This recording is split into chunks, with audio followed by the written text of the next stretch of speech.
you'd all been waiting for commenced Friday, February 15th, bright and early at 9:30 a.m.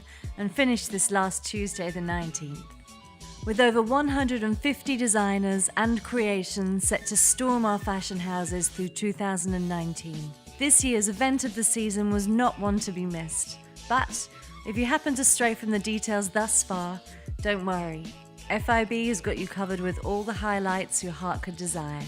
Kick-starting in the Big Apple, then bringing it across to London at the Store X 180 Strand. The February and September event in London is just one of 4 that takes place each year in New York, London, Milan, Paris, where British alumni and international designers from both emerging and established brands showcase their autumn-winter collections for the year.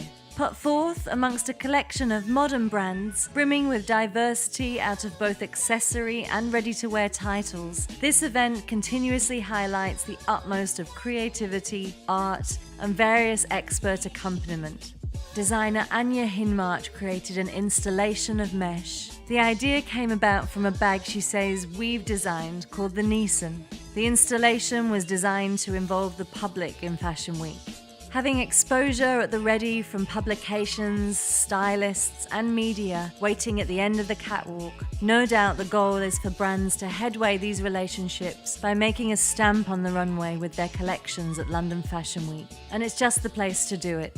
Designer Jamie Wei Huang wants London Fashion Week to be a place where she can show that her designs are something to be believed in. London is where people support us for what we design, so that's what I want to keep showing. The collections formed from the names of Gaeyeon Lee and Bora Aksu certainly set the pace on day 1, and the insurmountable praise for Alexa Chung's show on day 2 gave rise to the way London's homegrown talent is blossoming. Model, Londoner, and fellow fashion fan Jack Guinness stated how proud he was of Chung and how incredible her show was. It wasn't just those 3 who made London Fashion Week what it was this time around.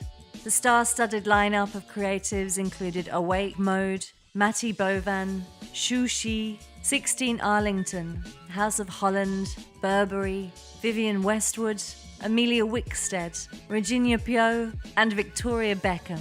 Given that a lot of the designers this year come with sharp lines and range in the darker or more muted tones, the runway in London didn't feel intense as some might think, but instead refreshingly airy. It appears the audience felt a sense of whim and wonder through some of the shows, and even remarked as feeling happy, good, and in dreamlike states. The overall theme felt like an expression of fun through classy and edgy formats. Bora Aksu showed us all it's okay to be out there and different and still be powerful and influential as individuals. His collection featured designs with considerably wild fabrics and unusual prominence on shapes. Aksu's designs truly feed off London women. Matty Bovan's ode to folk England displayed a willowy range of textured culture, suited up in eye-catching golden brown ensembles, accompanied by stretches of pink and reds, a simply enamoring display of layered pattern slick. For A.W.A.K.E Mode displayed a daring approach to leather, an elegant facade of bold lines and tightly fitting greys, and a whimsy highlight differentiating from the rest through draping material in all the places you'd least expect. The designers aren't the only thing you should take away from London Fashion Week 2019, but the show-stopping models who give face and character to the showcase of all the products on the runway and in-house.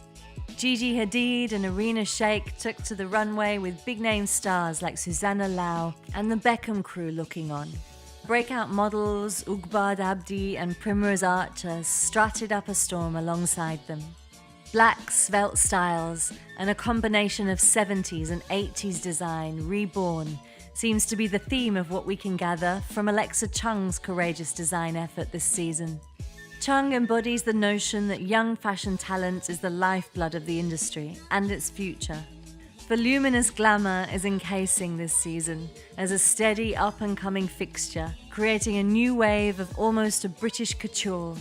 Molly Goddard showed us this couture wave with mint and black tulle enveloped frocks, and lilac and faint yellow coloured choices with overtones of the children's cartoon character Lumpy Space Princess. Day 3 was off to a good start, with fashion not only influencing style culture, but emotional well-being as well. Model Amber LeBon said of the Preen by Thornton Bughazi show, "It's meant to make you smile and meant to make us feel good, and I think London does that really well." The comfortable-looking sweaters gave off a vintage, homey feel with diamond patterns and a muted green and grey colour palette. Not to forget the ever media-present singer-turned-designer Victoria Beckham, who absolutely delivered according to Elizabeth Saltzman, contributing editor of Vanity Fair. It was everything that a woman would always want to wear, and it's timeless. The 4th day was a day the audience relished, with some calling the Erdem show a dream, and others stating how incredible it is that the British Fashion Council are getting behind sustainability.